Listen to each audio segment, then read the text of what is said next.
And in the living room this morning, we're going to say good morning to my young guy, principal of Imhotep School, Joe Foster. Good morning, Joe. Good morning, Sonny, and thank you so much, and your listeners, man, and thank you for the opportunity to be in the living room. Joe, you've always been in my living room because as I open up and said, you're one of my young guys. For people who are not aware of this, Joe Foster was a part of my Sonny Hill basketball program for close to 30 years. Yes, sir. And I mean, not just in terms of just being there to coach youngsters, but the kind of things that he is now doing as the principal of Imhotep School. Joe, you have with you someone that is very, very special, and I want you to bring her on. Yes, I will. I'd like to introduce to some and reintroduce to others who do not know her. This is M. Christine Wiggins, my boss and one of my best friends in life, my sister, and she is the CEO of Imhotep Charter School. It was her vision and dream, along with her 4 Ing sisters, which she'll tell you about, that brought this great dream into reality. Christine? Good morning, and thank you for inviting me into the living room this morning to all. Mama, it's wonderful to have you, as they affectionately call you at Imhotep. Yes. It's wonderful to have you speak on the fact that tomorrow morning, Yes. at Imhotep, your brand new building will officially let young people walk through the door tomorrow morning. Speak to it. Oh, just when you just say it, I just get so excited. You got to chill, didn't you? Yes, go ahead. I do. Go ahead. It is, because we've had all kinds of celebrations leading up, but it's all for tomorrow morning. 10 o'clock, we're going to have the libation of libation, and then we're going to walk those 530 children around Imhotep, and then up those steps. We're calling that the door of return into that new building where education can begin for my babies who have worked so hard and just deserve it. It is a state-of-the-art building in the middle of the hood, built for us, by us, and the children, I mean, just are excited. The staff is excited. We just cannot wait until tomorrow morning to do that march. It's going to be great. Joe Foster, the center of Imhotep is an Afrocentric philosophy. Speak to it. Sonny, what we've said is that the history of mankind began in Africa, and a lot of our students have not had access, and a lot of other people have not had access to that information. And we believe when you center a child in his history and his culture, it helps and enhances their education potential. And so our students are able to better understand the math, the science, and the reading when they know they were a part of it, not outside of it looking in. So that's what we've basically done. We say that you have a foundational part of the development of all the great learning that's been done in this world, and you're a contributor. So therefore, once you know that, then you can go out and continue to contribute the way your ancestors did in the past. Mama Wiggins, speak to the fact that every year since 2002, with the exception of 2003, the school has garnered a 100% graduation. Yes, we've had 100% graduation because everybody in the school sees it as their position to make sure that they mentor a young person to move on. The next transition is post-secondary. So it's not one person's job. It is the culture of the school. And so by that, we all work to help the children finish whatever they need to graduate. And then we all work to help them get into their post-secondary dreams, to make their dreams realities. So it becomes a family. You know, it's a lot like everything that you've done, Sonny, just to make sure that you take things that the children love, you take things that the children need, and you put it together and help them move forward. Joe Foster told you all that. No, you know what, Sonny?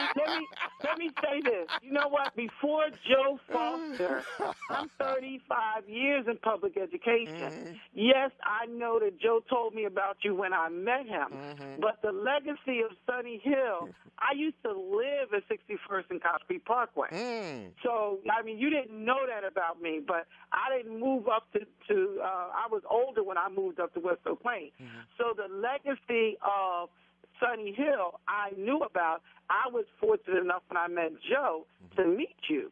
but you can't do anything in this city without somebody saying, do you know Sonny Hill? So I was glad when I finally got to meet you so that I could add to my list, yes, I know Sonny Hill and the great work that you do. Thank you so very much. The other one is in 2004, Imhotep rendered the highest test scores on the Pennsylvania System of School Assessment Tests. Speak to it. Again, what we had is a team of teachers who embody the fact that the children come to us quite often in grade 9, reading 4 and 5 years below level, doing math 4 and 5 years below level, and we have to push them to that grade 11 test. And so that team really worked hard to make sure everybody in the school had what they needed to push the children and to help the children know what they needed to have success. We brought the families in. We did the same thing last year, and our test scores were the highest in the region. I'm not saying that I support this testing mentality, but since it is a minimum level skill test, Imhotep is doing everything to deal with multi-geniuses, so that's why we're pushing to make sure our students know these minimum level skills. I want you to talk, Joe Foster, I want you to talk about something that I know is dear and close to your heart, along with the fact that the school itself is open and you're the principal of the school and you do all those good things. And I'm looking at a story that was in the Friday, September the 12th, Philadelphia Tribune, and everybody should get a copy of it. It's just not a black paper. It's a newspaper.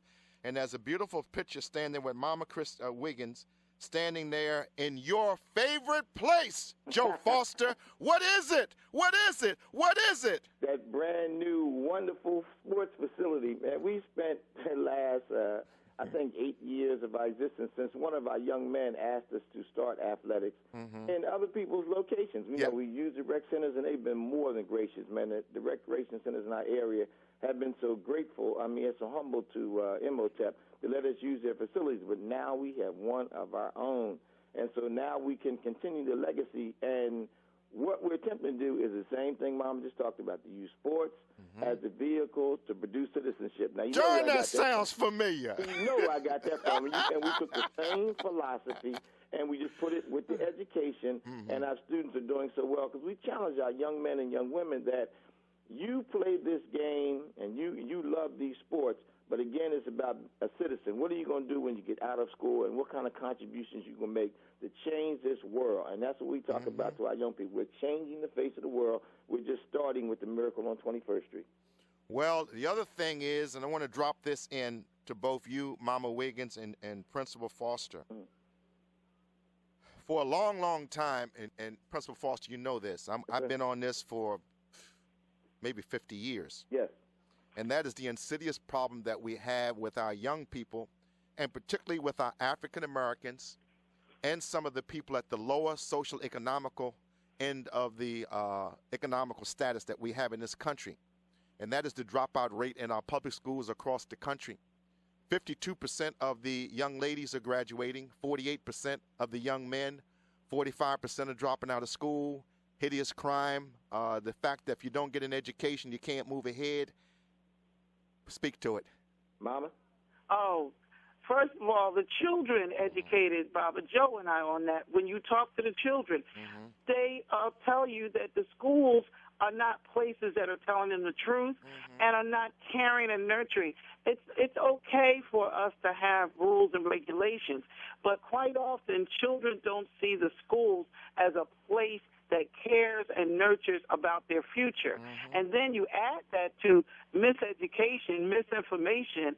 They get old enough to figure out that the textbooks are lying to them, so then they see the teachers as lying. They have all this drama in their lives, and nobody is caring about that. You can't have a child walk into the classroom and say, sit down and learn this math, when that child is dealing with where am I going to eat or sleep. You have to educate the whole child. And at Imhotep, because we've looked at embracing that whole child and the things that they love, some of my best young people are in my athletic program, and they have had major drama in their lives.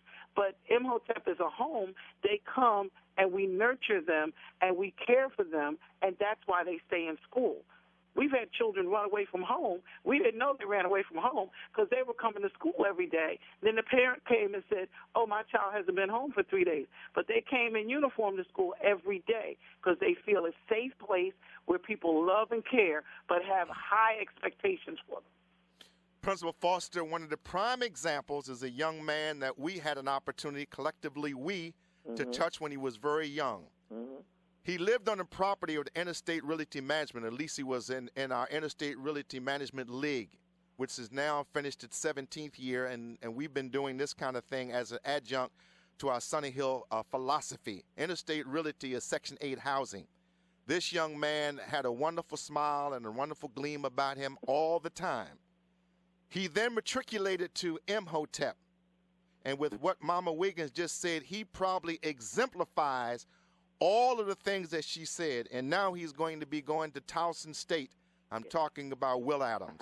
Yes, our love. You didn't know that, did you? Big Jack Willie, that's what we call him. I mean, you're talking about a young man that really turned his life around. I mean, I can use him as an example, Sonny, that the students that come to Imhotep, and how he tells me, he said, you know, Baba, people will ask for your cell phone. I've seen people not give it to you and have to stay home. He says, it's ridiculous, man. Just give in.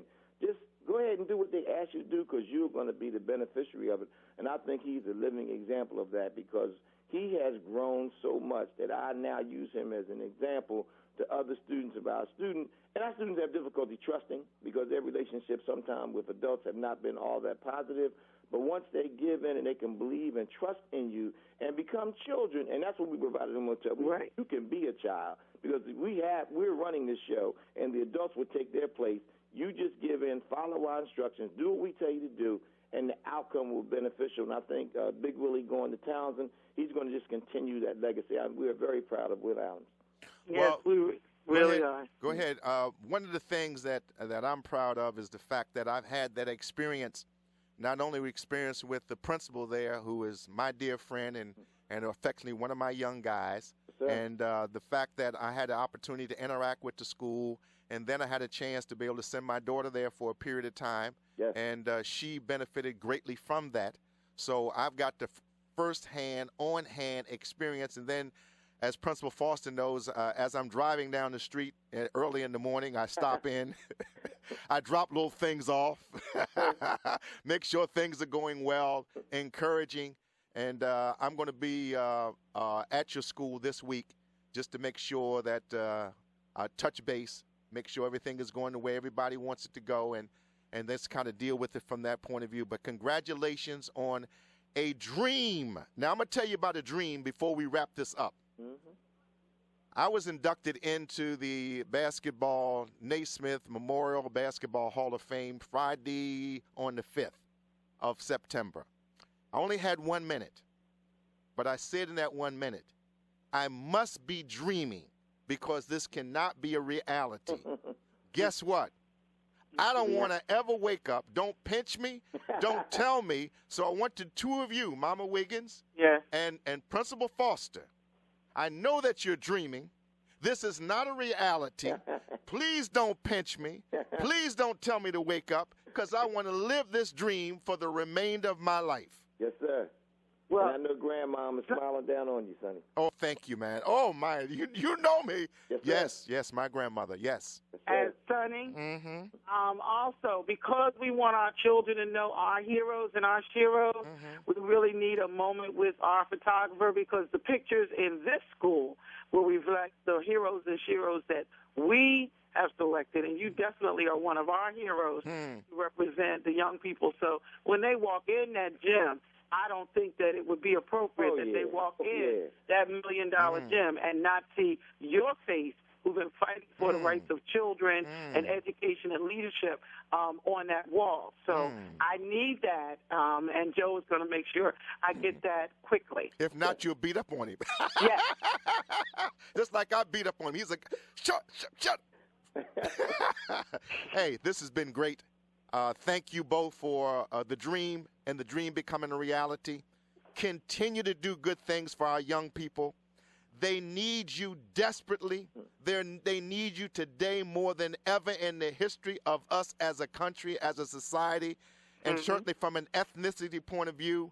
Be proud about the fact that you have the kind of school that you have and you're serving the people that you need to serve. That's no different than other ethnic groups that have done the same kind of thing, and it brings out the best in the young people that they encounter. Thank you. Thank you so much, Sonny, for welcoming us into the living room. We appreciate it. Both of you have a great Sunday. All right. You have a blessed day. Take care. Bye-bye. Bye-bye.